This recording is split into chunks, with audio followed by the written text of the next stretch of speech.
Hello and welcome to Digital Sketchnoting.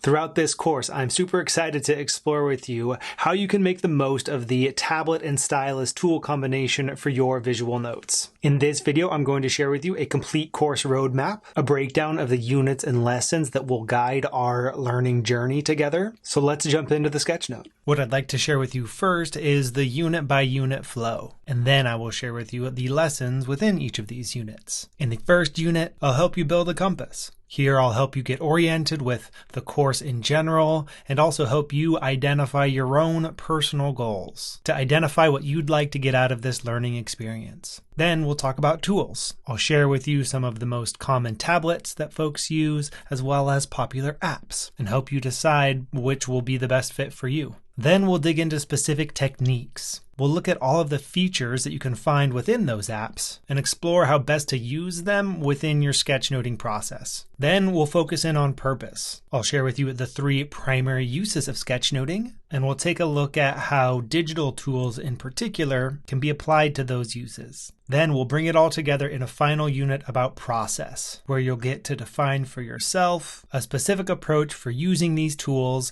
in a way that helps you achieve your goals. With that as the big picture, unit by unit, let's zoom in a little bit and look at the specific lessons that you'll find within each unit. Within this compass unit, my goal, as I mentioned, is to help you get oriented with this course and identify your own personal goals. The lessons within this unit include this course roadmap that we're exploring right now. Then within the digital dreams lesson, you'll get the opportunity to think big, identify a goal or dream that you'd like to work toward that your digital sketchnoting can support to give yourself a North Star to walk toward. Then I'll share with you some specific tips around mindset. When you make the transition from using analog tools to digital tools, there are some common hangups that I want to help you avoid. And then before we get too deep into the weeds of different tablets and different apps and all the features you can explore, I will share with you some sketchnoting basics. I'll break down for you the 4 core skills of sketchnoting that you can put to use no matter what tools you're sketchnoting on or sketchnoting with. From there, we'll move to the unit on tools, where you'll get to explore your hardware and software options and decide on the ones you'd like to start with. We'll focus first on the devices that you might choose from. Chances are you already have one, but if not, I'll give you an overview of some good options. And then we'll do the same for apps. I've identified some helpful categories of apps and we'll share with you some of the most common options within each of those categories and show you what some of those look like. And then I'll encourage you to pick 1 or 2 to start exploring and experimenting with. At this point in the process, you won't have to decide on the one and only app that you'll use, but I will encourage you to pick a few to start with and begin that process of getting comfortable with a particular tool set. Then we'll jump into the techniques unit, where together we will experiment with the commonly available features inside of your note-taking app. We'll explore what pens and brushes look like, how you can customize them, which ones you might use for different sketchnoting applications. We'll explore canvas size, how to choose the size of your digital paper. We'll talk about how you can use layers within your sketchnotes and how to take advantage of the ability to zoom in and zoom out, as well as alter marks after they've been made by moving, rotating, or resizing them. We'll explore how to integrate photos and even how you can create your own videos and animations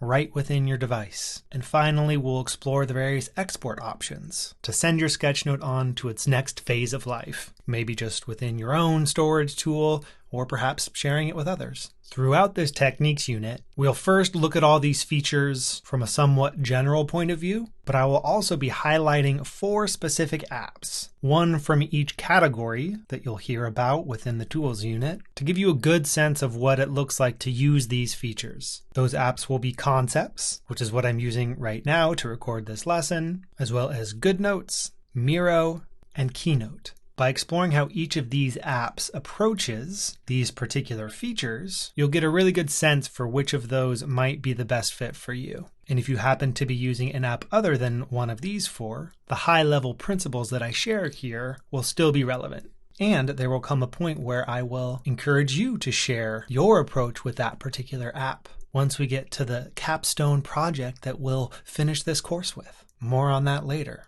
After exploring each of those features individually, we'll then move on to the unit on purpose, where we'll explore the 3 primary uses of sketchnoting through the digital lens. We'll look at using sketchnoting as a learning tool, as a problem-solving tool, and as a storytelling tool. The reason that I got so excited about sketchnoting when I first heard about it was because of how versatile of a skill set it is, how it can be used individually or in group settings, and how it can be used to help you learn something new, to think through a difficult problem, or to share interesting ideas with others. And in many ways, these uses can be amplified with the digital tool because of the wide range of creative and social apps that you might incorporate into your overall workflow. And it is workflow that we will look at next within the process unit. Here, the goal will be to bring it all together into a digital sketchnoting process that meets your needs and can grow with you. Your process will evolve over time, but you've got to have something to start with. And that's what you'll get to do within the Build Your Process lesson, where you'll clarify for yourself how you'll use or not use